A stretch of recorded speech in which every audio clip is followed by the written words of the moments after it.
তো হ্যালো বন্ধুরা, চলে এসেছি আজকে একটা নতুন ভিডিও নিয়ে। তো আমরা একটা লয়েডের উইন্ডো এসি আছে, সেটাকে সার্ভিস করব। ঠিক আছে, তো দেখাবো আপনাদেরকে এসিটা কেমন কি আছে, কীরকম নোংরা হয়েছে কি হয়নি। ঠিক আছে, ততক্ষণের জন্য টাটা। ঠিক আছে, এই যে লয়েডের এসি আছে দেখতে পাচ্ছ, লয়েডের উইন্ডো এসি দেখতে পাচ্ছ কীরকম ময়লা হয়ে আছে। সার্ভিস করব তো আমরা। এদিকে আসো, দেখো দেখো ময়লা দেখতেই পাচ্ছ কিরকম ফিল্টারে ময়লা হয়ে আছে। তো এটা আমরা আজকে পরিষ্কার করব, সব ক্লিন করব। দেখতে পাচ্ছ ভিতরে কিরকম ময়লা আছে, পুরো মেশিনে কালো হয়ে গেছে।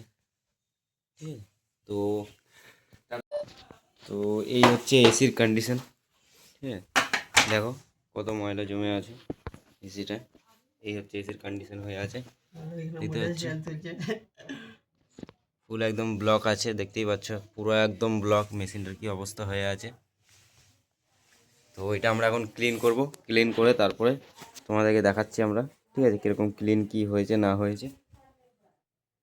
ঠিক আছে, এই যে আমাদের সাইফুল কাজ করছে এখন। তো আমরা এটা ক্লিন করে তারপর তোমাদেরকে দেখাচ্ছি।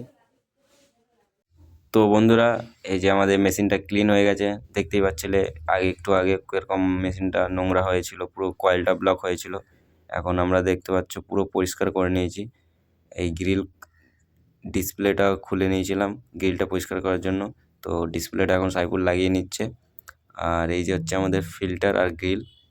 তো এটাও আমরা এখন দেখতে পাচ্ছ পরিষ্কার করে নিয়েছি পুরোপুরি সুন্দরভাবে।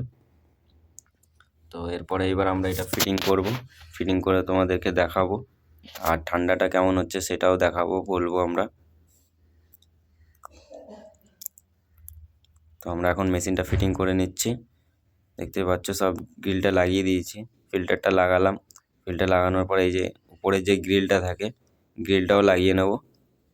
গ্রিলটা লাগিয়ে নেওয়ার পরে মেশিনটা একবার চালাবো, চালিয়ে দেখবো কোনো ইস্যু আসছে নাকি, মেশিনে কোনো প্রবলেম হচ্ছে নাকি, আর ঠান্ডা কেমন দিচ্ছে ওটাও দেখে নেবো আমরা, ঠান্ডা কেমন হচ্ছে না হচ্ছে এখন। তো আমাদের ফিটিং হয়ে গেছে। এবার মেশিনটা আমরা চালিয়েছি, চালিয়ে দেখছি মেশিনটা ভালোই ঠান্ডা করছে, একদম আগের থেকে বেটার ঠান্ডা করছে। তো চলো আবার দেখা হবে নেক্সট ভিডিওতে, ততক্ষণে টাটা বাই বাই।